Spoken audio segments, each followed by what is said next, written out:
I'm not suggesting that the present is utterly unique in this respect. I think we've been on a very bad swing in the past 50 years. But most of human history is quite unreasonable. We're experiencing a kind of triumph of unreason that's not unlike the incredible irrationality that took hold during the height of the slave republic in the United States.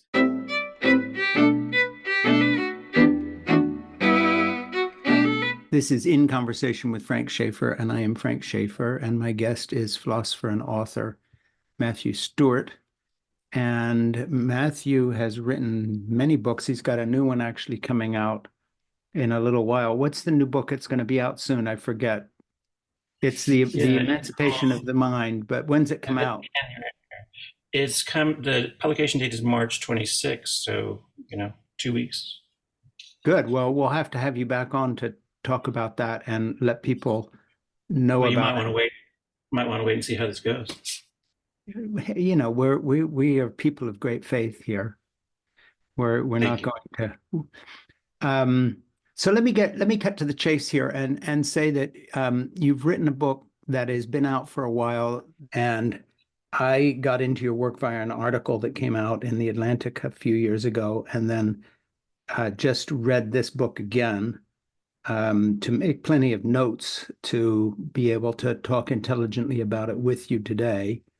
And I think the way I would like to get into this is just to jump into a couple of things that I think set the book up well. So I'm going to read something from your book to you, which is always a little odd, but here we go. The way to get human beings to treat one another as moral equals is to make them moral equals on the ground, just as the way to make them reasonable in their ways of thinking is to make them reasonable in relations they have with one another. If I had to pull a sentence out of the book in answer to somebody's question that might run something to the effect of, why was this book written? It just seemed to me that that sentence is why you wrote the book. You're trying to do that. Am I wrong? No, you're really quite right, and I want to thank you for that, because I do think that some people read this as an effort just to make fun of a particular social class, and there is a bit of that.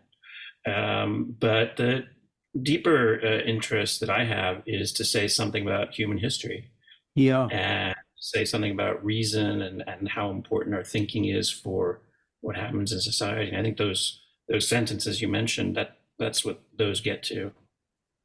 Yeah, I mean, I'm going to use overused phrases here, but I felt this book is immensely important. I'm 71. I have 5 grandchildren and 3 grown children, and I've been through a lot of changes in my own life that have made me a kind of a keen observer, because I've always seen myself as an outsider, raised by evangelical parents in Europe, moved to the States as an adult. Ran away from British boarding school, self-educated after that, and I'm a writer who's had some successes. And I always consider myself a little bit apart from the culture I'm in. As a writer, you have a sentence in the book that I'm not quoting directly, but you said something to the effect that I thought was very entertaining and also true, that maybe writing books is a bad way to change anything. In that you kind of, you have that line in there, and that stuck in my head thinking, yeah. So I guess the next question is who did you write this book to, except readers amongst the 9.9%? In other words, it's this sort of loop that the kind of people who are going to read this book are not the sort of people you're trying to liberate and inform, if you want to put it that way, in terms of this structural poverty you go through in the book, rolling all the way back in parts of the book into the history of hunter-gatherers, the egalitarian nature of human existence before the advent of agriculture and what we call civilization. The big point you make saying that, the human capital, owning slaves in the most direct sense, but what we get out of other people was really the beginning of the change from more egalitarian time to our own. I just felt the whole book unrolled in a really wonderful way. I was completely captivated. I love your writing in addition to the content. But just to cut to the chase for a minute before we get into the book deeper, whose minds might be changed sufficiently to actually inspire um, any kind of change in politics or society or consciousness in that 9.9%. Have you had feedback from people in that class of people, what you call the white coats and so forth? Is the reaction just been sort of anger or ignoring it, or has anybody come back to you and said, "Hey, this made a lot of sense to me. I've changed the way I'm thinking about things"? Well, the first thing I would say is that I've received a fair amount of response from people who are not part of the 9.9% economically, but who, perhaps to our surprise, turn out to be just as smart and thoughtful as anybody else. So Yeah, I am absolutely not excluding those people. And in fact, I think the system is set up to almost generate a large population like that of people who essentially are, not in the at the top of the pyramid, but who are quite well aware of what's going on. And then in terms of the 9.9% itself, I think that the group has a positive side. Historically, anything that's a kind of meritocracy mm, is at some level, at least in its best moments, an attempt to make our human governance reasonable. mm. It's a reflection of at least the intention of making our decisions answerable to clear thinking, to professional standards, to objective, non-corrupt, non-kinship based negotiations. So I think that I have hope for a part of it. I don't think it's all bad. And yeah, I think that there's mixed responses. I mean, some of them hate me. Yeah, I would This is what imagine happened. some. Yeah, But I think on the whole, they're generally more open than you would perhaps guess, and they are kind of committed to these ideals. I mean, they're committed to the idea that we should be working to make the world a better place. So I'm kind of optimistic at that level in terms of yeah, readers. I yeah. think they. I didn't do a survey of reactions. A couple of weeks ago, I interviewed the editor emeritus, who's now writes for them regularly, of the Wall Street Journal. I would have, if we did this in reverse, I would ask him about your book and say, were you aware of this and what did you think from the journal's point of view? I didn't roll back and see how they reviewed it. I want to go to another quote from the book that I think is a good setup for the rest of this discussion. The triumph of unreason. You talk about the triumph of unreason is the crisis of American politics today. Lies have become more powerful than truth. Facts are whatever the loudest voice says they are. Evidence counts for little. Passion proves everything. The people fight for their servitude as if for salvation. By the way, that's just a brilliant line. I mean, it leapt off the page to me. Amazing writing there. This triumph on reason is, as the philosopher Hannah Arendt observed in 1951, the essential prequel to a collapse of democracy. And I thought, again, in looking for a summation of the why for this book, um, that comes very close in the sense that we're talking about, okay, how come we need this book? Well, it would be to prevent that from happening, as I see it, and start a train of thought that re-examines our commitment to meritocracy, the fast track to higher education, all these things we sort of worship, in what I've called in another context, the Volvo driving, um, upper North Shore of Boston, kind of higher education worshiping people. And I think there's big chunks to this book, but one that I think just stands out that I'd like to delve into now is your analysis of the way the educational elite has made themselves kind of indispensable, as in they are the road to success, if you like, and they've made sure nothing else is, on the one hand. And then you have this brilliant section in your book where you talk about, out of that 40,000 applications to Harvard, whatever it is, 40 get in, and then this number, and who gets to finally work in this high-end job. And of that 40,000 people, you wind up with one person earning that $10 million a year, and then other people close at $1 million a year, and so forth. And so you kind of look at this for two things, and then I'm going to shut up and ask you to really get into it. The kind of fraudulence of the promise and how it pays off, into this frightened cubicled workforce, combined with this kind of con job that's happened where you have our elite universities, the 200 or so that mean anything in terms of giving you a credential out of the thousands of possibilities. I think maybe I wouldn't say the harshest, but I think your analysis of this problem of higher education cornering this market on potential, flying under the rubric of the meritocracy, which turns out to be a lie in essence, and then the actual result and the kind of workforce, this kind of self-perpetuating. And then you have this brilliant story you're telling about these people who tried to buy their way in with $250,000 to cheat the system. But you show how what they did is just marginally different from what so many parents are doing with their $10,000 investment with coaches to help their kid get in. How do you make a 16-year-old look socially conscious? Okay, I've done enough talking, but I just think that section of your book, if I had to lift one thing out and say, this is the price of admission, buy it just for this. I buy it for the whole content, but that whole analysis of higher education, I just think is brilliant and has a kind of a philosophical twist to it that doesn't exist anywhere. And I've read a lot about this. So thanks, Frank. That's a lot of great stuff. I took note of a couple of things that you mentioned I want to just respond to.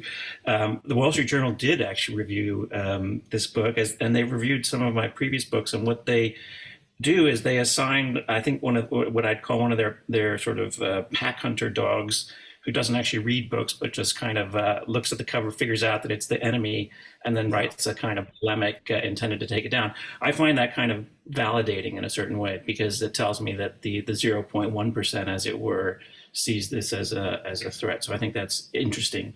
The line you quoted about people fighting for their servitude as if for salvation, yeah, that is key. I'm embarrassed to say that I hope I cited it. That comes from Spinoza. Yeah, and I Baruch saw you were talking about Spinoza earlier, and forgive me if I didn't look at the citation, but anyway, it's a great line. So good for you No, to. yeah. I mean, maybe I didn't. Maybe I just kind of pretended it was me, but I wasn't the genius writer I don't think you did. I wasn't checking footnotes and citation. I was just reading and making my own notes. Okay. So Um, and then you talked about the triumph of unreason, which I think is the central thread of the book, and I'm grateful to you for bringing that in. I want to just step back for a moment, though, and insist that I'm not suggesting that the present is utterly unique in this respect. I think we've been on a very bad swing in the past 50 years. But most of human history is quite unreasonable. And I'll give you something from the background of my working on this stuff. I actually started writing the slavery book that's coming out now, well before I wrote the 9.9% stuff. And it was really from working on that and seeing the kind of irrationality going on there and the massive increase of inequality during the slave period, not just racial inequality, but economic inequality. All of that was an important background motivator for me. I wanted to say we're experiencing a kind of triumph of unreason that's not unlike the incredible irrationality that took hold during the height of the slave republic in the United States. yeah, Also, many earlier periods in history, like the time that Spinoza was writing in the 17th century in Europe. So that's to some of the first stuff you said, and then of course you zoom in on the educational stuff, and yeah, I mean that is kind of the emotional heart of the book for people who are in the 9.9%, because let's face it, I mean, half of our lives, and I say this as a parent, seem to be kind of organized around the idea that we've got to figure out how to get our little kids into a brand name university so that they can succeed in life. And I did want to analyze that. And my real goal, and you're hinting at this, is to explain how that kind of system can end up promoting this irrationality. yeah, And I did offer some mathematics in the background for it, and you were referencing the thing about 40,000 applicants to yeah. Harvard. I may have gotten the numbers wrong, To, by the way, but no, I think you got it right. Actually, it was 40,000. So and then it goes down to 1,600 students. 800 of them apply for consulting jobs. 16 of them get the consulting job, and then 10 years later, one of them is a partner at McKinsey and makes $10 million a year. So Yeah. that's actually not an unreasonable representation of the way wealth gets distributed in the country. And then we have this idea that we lay on top of that, saying that, oh well, of course it's because they're smarter and they work harder, and Mm, it's shown by their the degree. That one person there was obviously he was 40,000 times smarter than the people in the rest of the distribution. mm, um, and then but that's obviously not true. And you can analyze this mathematically, and I encourage people to get into the math a little bit. Intelligence and other talents are generally distributed in a Gaussian distribution or a bell curve, whereas income in a modern economy is distributed according to a Pareto or power law distribution. Those two things don't match up, but we try to rationalize them. We try to make them fit. And mm. when we do that, we take on board all kinds of crazy assumptions. We seriously go around imagining that, Jeff Bezos, uh, who's at Princeton a year after me, by the way, Mm, um, that he is just infinitely smarter, or at least 100 billion times smarter than right. you or I are, right? And we also assume at the other end that the people who don't make it are just uh, undeserving, incompetent, and so Yeah. on. So that kind of inequality leads to this very deep irrationality. It leads to lots of psychological problems. It leads to narcissism. It leads to lack of self-worth. And those things in turn feed into the political process. Hmm. And so my claim is, in the present, we're going through that in a big way, in the same way that the slave republic did, in the same way that ancient Rome did. Yeah. And we're seeing that kind of triumph of unreason play Yeah. out One of now. the interesting points you bring up in this whole discussion is a physical one. I remember when I was in boarding school in the UK in the early 1960s, that our domestic staff were all a head and a half or more shorter than our headmaster and our members. They were impoverished teachers, but they came from the upper classes and the elite. But the World War I generation who were still there were smaller. And then you get into the physical problems that are folks who fall below the line now of all races have in terms of obesity, physical disability, and then the irony of these schlubby, nerds who wind up running these mega corporations. All of a sudden they re-sculpt their own bodies to look like little, sort of gods on a pedestal.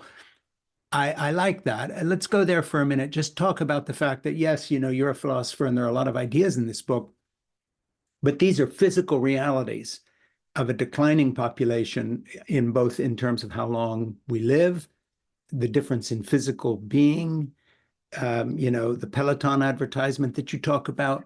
I just think that that all leapt off the page as well and was a very good way to illustrate a larger point. And then you tie it in with archaeological finds and, people packing their tombs with their servants who would, go on with them into the afterlife to serve them. And this kind of mentality that's crept into the tech bros.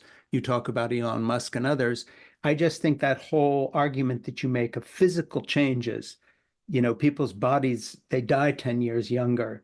They're fatter, they're shorter, they're not healthy, they're not living. And then the 9.9%, are on a completely different trajectory in terms of longevity and health. And then by the time you get up to the elites, they're presenting themselves as godlike figures who are going to live forever, maybe on Mars, or at least with brain trips and putting their consciousness into computers.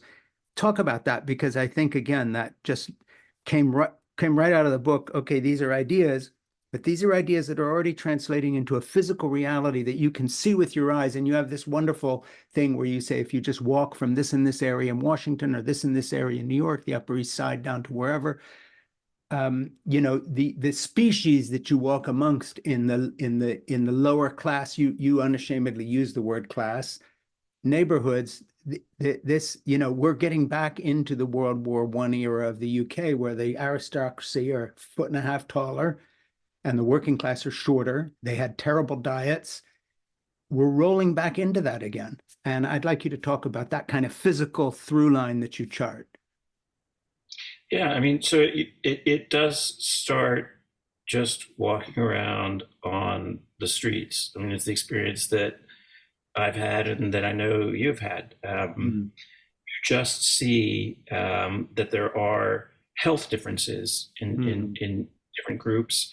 Um, and you see this also, by the way, when you take flights across the U.S., then you wander out of the airport at the in the Midwestern stopping point, for example. Um, and of course, there's always a danger in that of just making generalizations from personal experience. So you have to look at the data, but then the data shows something that is terrifically alarming. Hmm. It shows that we have actually had declining life expectancy in key areas, that we've actually had worse outcomes for certain groups of people in our society. And by the way, as Angus, as Case and Deaton have argued, it's mainly in the uh, white, middle-aged, lower education segment, but it's Yeah. not just limited to that. So we have this real backward movement. It's physical. It shows up in weight figures. It shows up in diabetes. It shows up in cancer rates. It's a lot of it is opioid driven, but it's not all that. It shows up in the deaths of despair, the suicides, and so on. So it starts with that, and it starts with the statistical observations. But then I'd say there's a kind of higher order reflection that should go with that. And I hope people will follow me into this realm of abstraction. Progress. What is progress? We generally have this intuition that it's something technological and then it moves only in one direction. So our smartphones are getting smarter, our Hmm. cars are getting faster, they'll be flying someday soon, and so on. So we imagine that things are always moving in one direction. Um, but this is clearly something that's not moving in that one direction. It's actually moving backwards. Yeah. And how do we explain that? And my basic proposition is that it's a question of justice and understanding that justice, in a kind of fundamental material sense, is actually the foundation of progress. We Hmm. don't get humanity in a better state by just inventing a new smartphone. We get humanity in a better state when we have more just, fair, and equal relations with one another. And then we start to build up, make things better. And then, Hmm. so finally, to address your historical point, because I always feel more comfortable in history. That way I get to read books and look at the facts of the past and so on, and don't have to debate with the haters. But what I find fascinating, that this kind of reversal, this division that we're seeing Hmm. now, it's happened over and over again throughout history. So Yeah, exactly. the some of those first archaeologists and anthropologists who looked at it were just stunned. They would dig up the skeletons from Mycenaean Greece. This is 1200 BCE roughly, and they would find that there's one group that's reasonably tall, not super tall, but looking okay and healthy, Yeah.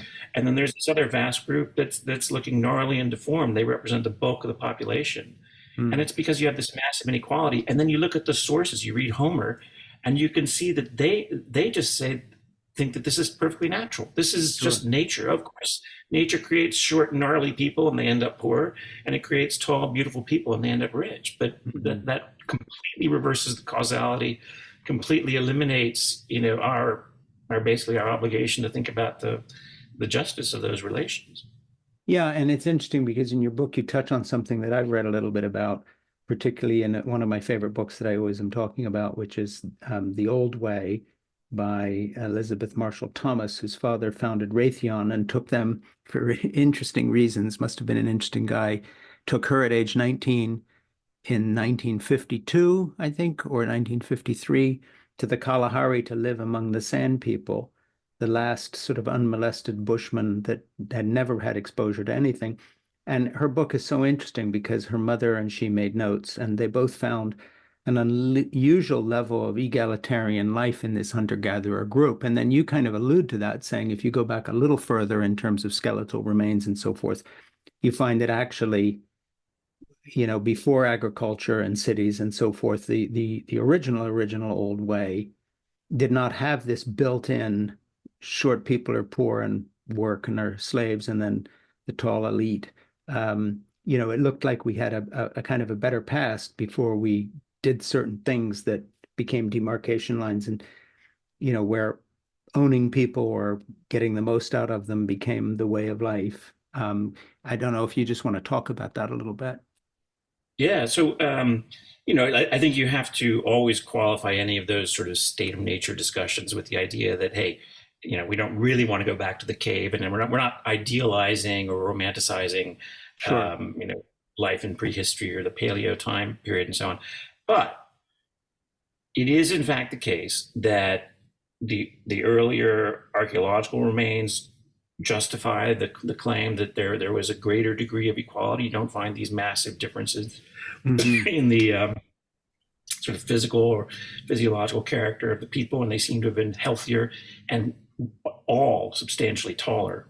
Mm. Um, you also have a fair amount of evidence that you have more gender equality. So, not that there's necessarily perfect equality between the sexes, but that there is nothing like the degree of inequality that comes in almost immediately with the agricultural revolution and the creation of large Mm. societies. So I think that it's really important to have that as a kind of baseline, because it is a basic test of what's natural and what's not, of Mm. what's reasonable and what's not. And there's especially I bring up the gender stuff because that to me just seems the most obvious cases. I mean, for millennia we've had this kind of discussion where there are these massive differences between men and women, and they explain what's going on. They explain why men rule everything and women are Mm. subordinate and have all these other attributes. Well, if it wasn't happening in prehistory or not in anything like that degree, well, then you can't really say that it's natural, right? And in Yeah, you fact, can't say, hey, this is just the way we are, yeah, because, exactly. And of yeah, course, we now know, following a certain degree of liberation and so on, that yeah, women, it turns out, are actually able to work and yeah.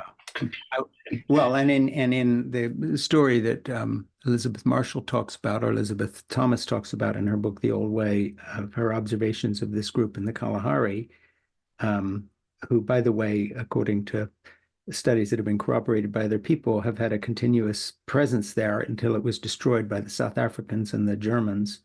Um, for 80,000 years, that's 80,000, not 8,000. Speaking of ancient, um, there was an egalitarian life there between men and women that she had never observed because she's there in the 1950s. This is pre-modern feminism, and she's taking notes saying, what's going on here? The women all have an equal say because they also get food. The old people are respected. The standard answer of a young person who didn't have an answer to a question is, the old people have not told me yet. And he didn't mean the old men, he meant the old people, any old person with experience. So I found that very interesting. Let me just reintroduce you a second. This is In Conversation with Frank Schaeffer. My guest is philosopher and author Matthew Stewart. And Matthew is the author of the 9.9%, the new aristocracy that is entrenching inequality and warping our culture. I think it's an incredible book. And by the way, with your permission, I'd like to include this book in our book club. We have a book club called It Has to Be Read, and I would love it if you would let us fold it into that and bring you back at some time, maybe to talk about that and also promote your new book at the right moment. Um, so I wanted to just roll down one last piece of housekeeping. Please subscribe to In Conversation with Frank Schaeffer at Apple Podcasts and to my Substack. It has to be said at frankschaeffer.substack.com, where I do my commentaries. Okay, that said, I want to jump into another bit of the book here and just read you something. And you're going to have to explain it because I'm not going to. I'll let you do this, but you make allusion to something called the iron law, which you're going to explain in a minute. Perhaps the most useful aspect of the iron law for future anthropologists is that it may help us understand why meritocracy, born of the highest ideals of liberal democracy, so often turns into the handmaiden of autocracy. And I'd love you to unpack, first of all, the iron law, but then I'd like you to talk about that line because, once again, I just think that leaps off the page in terms of what the essence of your book is about. So I'm trying to remember how I phrased the iron law because I actually wrote it down. And since this book is 3 years old, I can't remember the exact language I used, but I'll get to that. So, meritocracy is born of the highest ideals. Well, this is my optimistic side coming out, Hmm. and um, my enduring commitment to ideals that I associate with the American founding. Sure. And that's the idea, basically, that human beings are capable of governing themselves, Mm. and they can govern themselves according to reason. And one of the first basic postulates of governing yourself according to reason is that you have to respect human equality. You need to Yeah. set things up so that people can see one another as equals and act as equals, and then you can form uh, reasonable policy. What happens, though, is that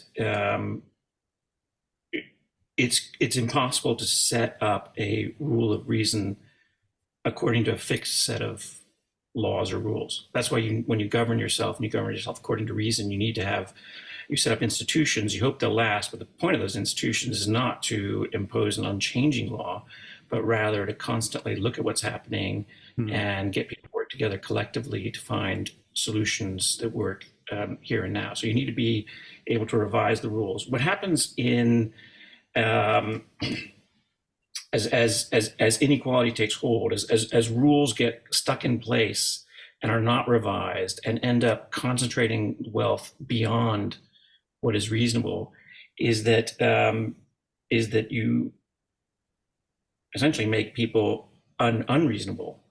Um, you you kind of lead them to believe that they deserve what they get, that the people who earn 1,000 times more than the other people are worth 1,000 times more, and so on. And the consequence of that is that as you move along that path, you become more unreasonable because you've locked in these unchanging, unreasonable rules. Mm. People actually become more committed to the idea of merit. Yeah. You, so the more you hear people screeching about how I deserve this and how special I am, the more you can be certain that you've got a pretty unreasonable society, one that Yeah. doesn't actually answer to the original ideals of merit. And by the way, we see it in our society, but it's there in the previous societies.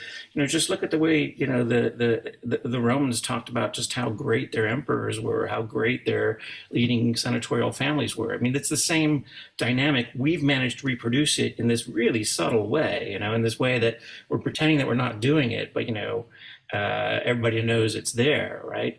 Sure. But you can essentially be sure that when you have that kind of the more you talk about merit, the less there is going to be, the less it's actually going to be Mm. doing what it's supposed to do in your society. I was looking for the way I wrote it down. I wish I had it, but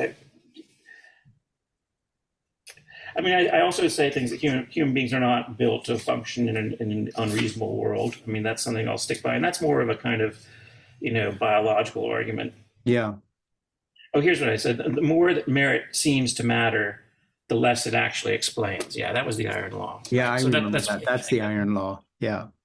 So that gets at it. So it's as I say, it's complex, but I think most people understand that. It's that, yeah, we want to keep the idea that you should get rewarded for effort, that you should, people with more talent should be given more responsibility, all that sort of stuff.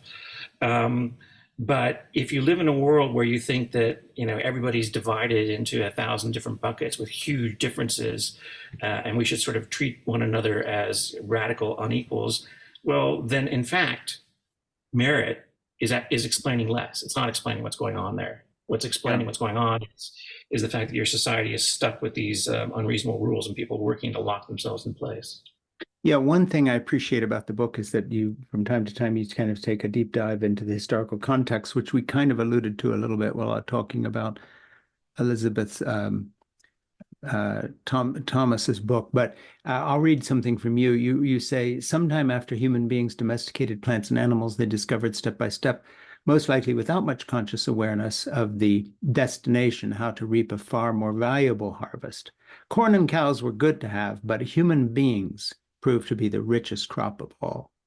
The invention of conventional non-human agriculture mattered, to be sure, but mainly because it had the effect of crowding humans into small spaces, cutting off the escape routes, and leaving them dependent on an insecure food supply. Once rendered vulnerable in this way, humans could be pushed to the hard edge of subsistence, and compelled to labor on behalf of those who tamed them. And I really loved how you wrote that. And I just am thinking that, our problems that we face today with the 9.1%, 9.9%, as distinct from the 1% you hear about a lot. The real problem is the 9.9. It's the white coats. It's our lawyer, dentist, class of doctor, the professional, and then, of course, the financial services people, the bankers and the traders and this kind of thing. I like the way you root this back into, again, this great divide between people who were freer and as tall as each other in a more egalitarian hunter-gatherer section, and then the kind of debilitating effect of what we've come to call civilization and the price we paid for it in this kind of rolling story of inequality growing, growing, growing, growing, and then there's a pushback. You reject this circular idea of history. I think you talk about Gibbon maybe or a few other writers, but you don't buy into that, and you say, well, of course they bought into that because through the 1,000 years preceding their moment and maybe the 1,000 before that, domestic GDP growth was pretty static and people did not do better than their fathers and grandfathers, and this is a modern phenomena. If you just want to hook that up a little bit and talk to us about the kind of deep history, how the change came, and then that we're very much in a non-circular moment now. There's a line, and you talk about the difference between the bell-shaped idea of change and statistics, and then this sort of steep ski slope cliff side of meritocracy that leaves everybody else just at the bottom of the slope. I think this is all one kind of idea, starting with that very deep dive into ancient history. I think that's a really important part of your book. I've garbled my question, but I think you get what I'm talking about. If you just want to talk to us about that a little bit. Yeah, so I would say that there are two, pretty well, they're pretty deep thoughts that you're getting at there, and I want to see if I can draw them out. And I appreciate you going there.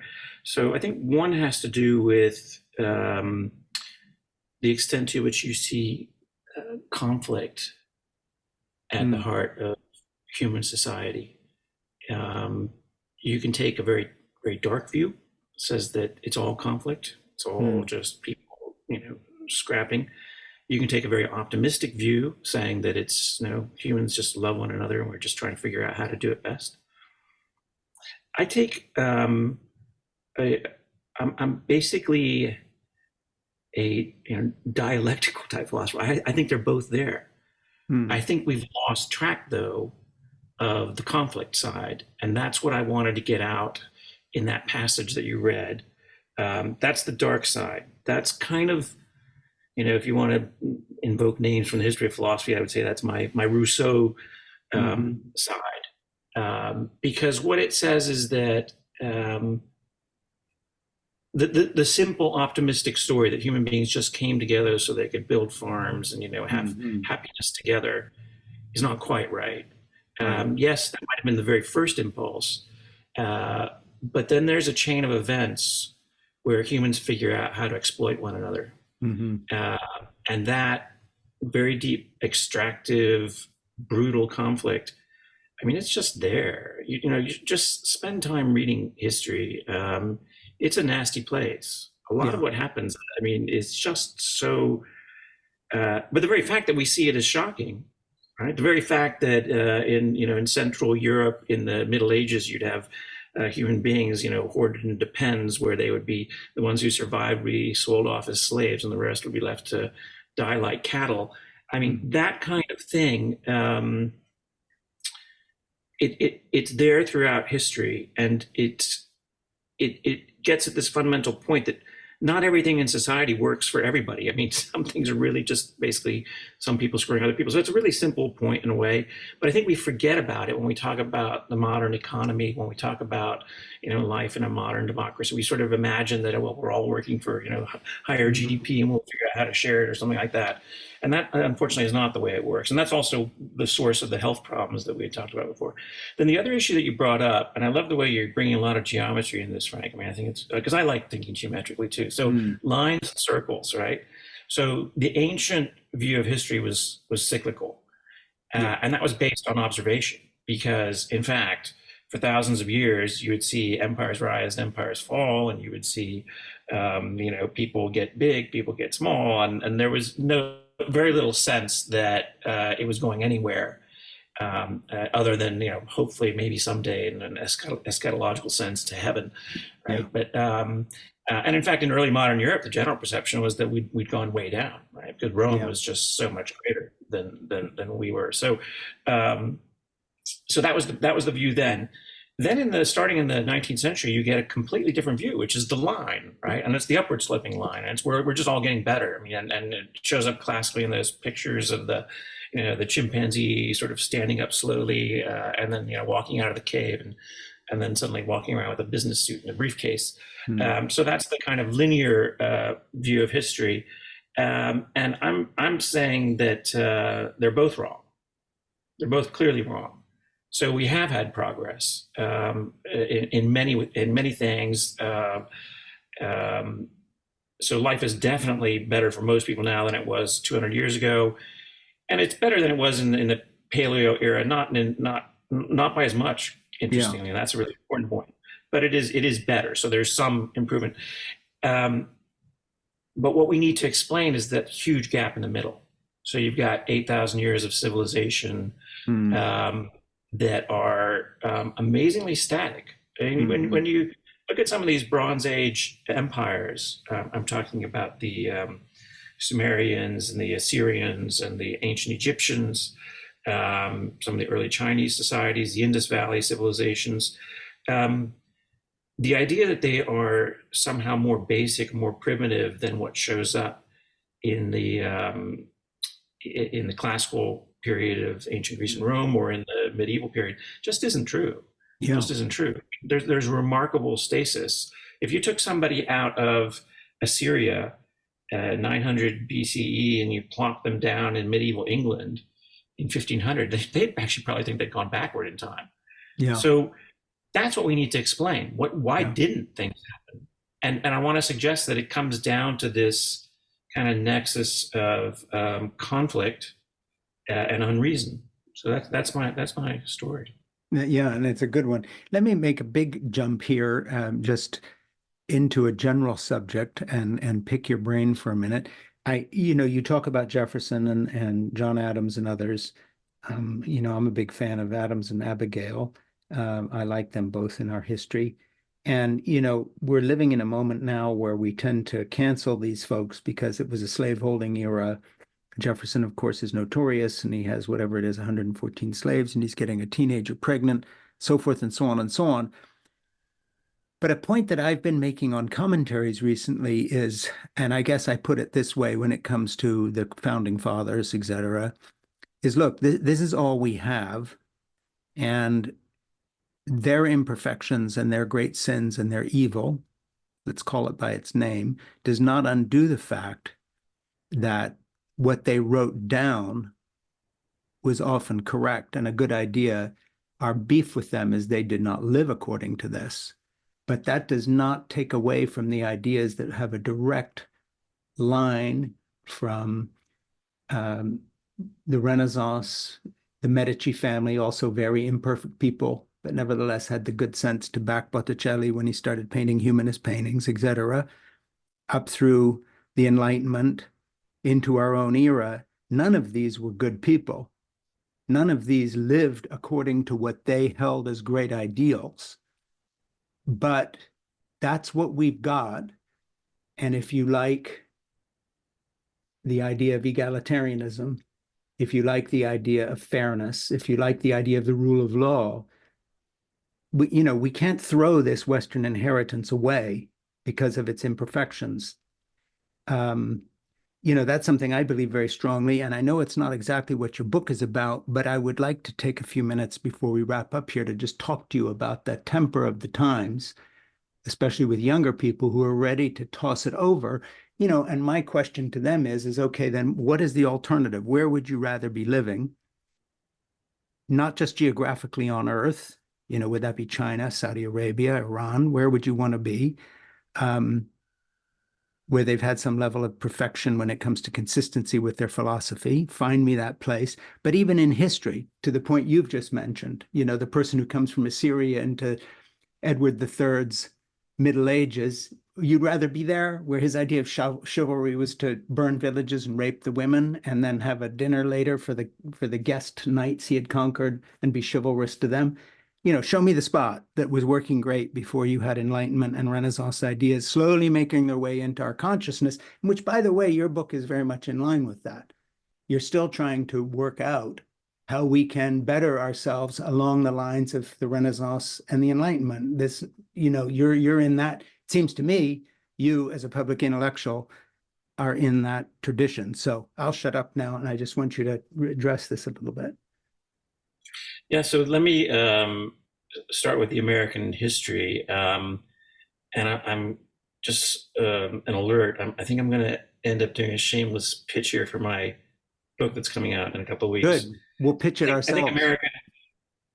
America has had really two foundings. Hmm. And I think we don't give enough attention to what happened in the Civil War and in Hmm. the immediate aftermath. I think the people involved there, some of them really should be our heroes. Yeah. They are, of course, to some extent, but I think we underestimate them, especially when we fail to put them on a par with those earlier founders. And I'm talking about people like Frederick Douglass. Yes. I'm Yeah. also talking about Abraham Lincoln, of course, Yeah. but a number of others who are less well known today, like Thaddeus Stevens, who Hmm. really, in a sense, created the nation that we now identify as America. So when we say that we've got a country where, to the extent that we have a country that, like Martin Luther King wanted, would not discriminate against people according to the color of their skin, to the extent that we have that, it comes from that revolution, not Yeah. from the preceding one. And here's the important point I want to make about those people and that second generation of founders. They, on the whole, loved and embraced the first generation. Hmm. And they did so knowing full well that that first generation included many slaveholders and many racists. Hmm. They were not blind to Jefferson's racism. They were not blind to his hypocrisy. They were not blind to the fact that George Washington was a slaveholder. Um, but they had a nuanced understanding of what had happened in that revolution. Hmm. And most importantly, they said that whatever their flaws, they had managed to get the fundamental ideas into the founding documents of the United States. And Frederick Douglass, in particular, refers to this kind of golden ring at the heart of the American Republic, which is that preamble to the Declaration of Independence. And he ends up saying that the Constitution, it's flawed, but it rests on that. Yeah. And then, of course, with the post-Civil War amendments, you had a major change. So I think if we paid more attention to what happened there, if we understand their more nuanced view of the founders and more generally how the Enlightenment helped those founders, Yeah. then we would have a kind of different take on American history, and we would, I hope, see some of the really valuable stuff. Because I agree with you, and honestly, if you ask me, like, what's the communication strategy? What do you tell young people who say, no, this is all just screwed up, and we just need to like throw it all away and start over again? I don't know what works, but what I can tell you is something about the facts of history. And the facts of history are that, yeah, it was deeply flawed, but there are some core principles and ideals that do actually persist. At one crucial point, they had to be fought over in the bloodiest war in American history. They were only imperfectly advanced, and very quickly there was a counter-revolution that took away many of the gains. And yet, they're still there, and we can still appeal to them. So I don't know how you communicate that without sounding like a fuddy-duddy or a defender of these old white guys, but that's the reality. And in terms of the old white guy stuff too, by the way, I think we all know, and historians have been doing a better job of this, that this struggle over slavery and the Civil War was not just kind of a bunch of old white guys leading a fight against another previous group of old white guys. In fact, it involved people from all over the country of all races and classes figuring out how to work together. And some of the most important work was done by former enslaved people like Frederick Douglass. And leaders of the abolitionist movement were drawn very heavily, or mostly, in fact, from the Black communities. So it's a more complicated, a story about the American past. It doesn't fit easily into either kind of narrative of we were all good or we were all bad, Yeah. but it is truth. And you do mention Frederick Douglass, I think, in the current book, but let's just talk a little minute about the upcoming book, because I'm presuming you're talking about An Emancipation of the Mind, correct? Yeah. So all Your right. new So book, I'll continue with Radical the pitch. Philosophy, the War over Slavery, and the Refounding of America. That's what you're referring to when you say, let me plug my new book a little bit. Is it correct, right? Yeah, yeah, but it is, as I say, I started on this Emancipation of the Mind, the Civil War slavery book, before I wrote the 9.9%, and I finished it after, because Yeah. I saw, I kind of thought, well, this is too relevant. I need to really, go into what's more now, and then I'll get back to the history, which is always going to be there. So that was kind of the process. But look, it's about this connection between what's going on in the mind and what's going on in the political world, and the key sort of institutions, constellations, are religion and philosophy. Yeah. And I want to make a case that the philosophy mattered a lot more than we tend to think it does. I mean, the Enlightenment philosophy. It mattered a lot more than we think it does to the people who are leading the struggle, who are fighting for freedom. And my specific, one of the more important cases is with Frederick Douglass, Yeah. who he came to abolitionism on his own. He didn't need to be told that slavery was an evil thing, but it was, I think, his reading of the philosophy, and in particular of some radical German philosophers, people we don't talk about now, but who were in their own time regarded as the wildest, craziest atheists going around. It was his reading of those people that helped him think through the political problem that he was facing and to move it forward. Lincoln the same way, and a number of other less well-known figures. And then the other side of it is religion. Yeah. So the narrative that tends to be favored today is that, oh my goodness, abolition was driven by this moral impulse that slavery is an evil, and that must have been religious. So religion was definitely on the side of freedom, and the other people must have been a bunch of crazy scientific racists or something like that.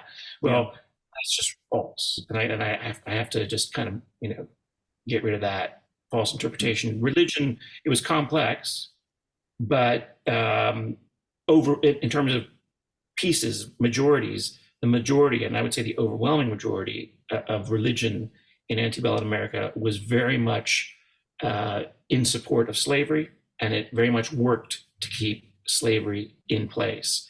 Yeah. And the people who opposed slavery came from all sorts. Some of them were indeed quite religious in their motivations, but on the whole, they were branded as anathema on account of their lack of religion. And so, if in the 1950s, you would associate godlessness with communism, right? I mean, that's just like a word association that everyone has. I would say in the 1850s, the big association was between abolitionism and infidelity, meaning religious infidelity. So that's that book. It's a big, long book. I'm happy to talk about it anytime. Good. But as I say, we will. Let me ask you a question. In the current book, on the 9.9%, you do have allusions to religion throughout. So I have two questions. A little one, you just one quote, for instance, is, though it seems incredibly ancient to us, the Bible, in fact, arrived well past the chronological midpoint of human history to date. And it also, by the way, borrows a few items from the older story of Gilgamesh and includes possible references to prior practices of human sacrifice. And then you say, when life in the Garden of Eden comes to an unhappy end, thanks to an unintelligible crime on the part of a loose woman. I love that, an unintelligible crime. I laughed when I read that. The common man is told that his sustenance may now be obtained only, quote, from the sweat of your brow. So I have two questions. I like that passage, but the bigger question was that, having been raised in a very intense religious background myself, from which I have journeyed, my antenna are always up to people's own religious backgrounds. I know you talked about your family, but I'm just wondering if we can wrap this up just on a personal note of inquiry from me. If you want to go there, I'm just interested about your own faith journey, if any, to a place where you're a critic of religion, as you've just been in this context, but also just sort of where did that come from? Are you the same person in your views now, whatever age you are now? I'm 71. I'm in a very different place than I was when I was 21 or 31. Just get personal for a minute. Talk about your own views of this sort of thing, because religion is such a big part of the American landscape with the Christian nationalist movement coming back, overlapping with the white Christian nationalist movement. The voter bloc that's the most surefire voter bloc for Trump in this 2024 election is white evangelicals, the world I come from. I know you have views on this, and I'm just wanting to talk off the cuff here, how all this strikes you and what your own background sets you up for in terms of how you see this. Well, of course, the reason why I write books is that I'm uncomfortable talking about myself. So, but Yes. I will make an effort here. Um, I don't have a great faith journey to tell because my parents made an effort to bring me up as Catholic, Hmm. um, and it failed, pretty obviously and clearly quite early on. I think I was probably 12 or 13 when it was, Yeah. just it was all over, and they were not particularly committed. Um, so I haven't had a faith journey. I do think I've evolved philosophically in the kinds of things that interest and excite me. And I'm not averse to looking for the kind of values or intuitions that I think some people associate with religion. Hmm. So um, that's kind of an abstract way of putting it because I'm not any kind of ist. I'm not Sure. committed No, to I got dogma. that from the I'm, book. I'm sympathetic. Let's put it this way: I'm sort of sympathetic to kind of pantheistic inclinations, Yeah. right? And I'm sympathetic to, um, you know, people looking for some meaning in the human experience and so on. So I like all of that. And I think it's precisely because I have some of that commitment that I get extremely, extremely upset Hmm. in a kind of religious way when I see people using false religion Hmm. to cause evil. And I'm going to be perfectly blunt because you already alluded to this. I Sure. think that the use of Christian nationalism to promote a fundamentally corrupt and authoritarian political agenda is basically bad. And I think it's Yeah. bad in every sense that you can use the term religiously bad. I mean, Hmm. that's what I think. And I want to tell you something else too to link it to my the other book, the slavery book. I don't think it's very different from what happened in the antebellum slave republic. I Yeah. think that religion was used in pretty much the same way by some of the same people who are read today by Hmm. Christian nationalists to promote something that was actually even worse, the enslavement of people. Yeah, I know your radar is up for that because you have a wonderful passage about, how we ascribe all of this to a bunch of Dutch Reformed theologians, and why they sort of show up in a justification for this meritocracy and work hard. I hope we talk again. Let me just say the 9.9% is our It Has to Be Read book club title for the month of August, and we will be revisiting it then. And we would certainly love to help spread the word on your new book. If you want to talk to your publisher or publicist or get in touch with us yourself when you have a good moment you'd like to talk about it, we would love to do that.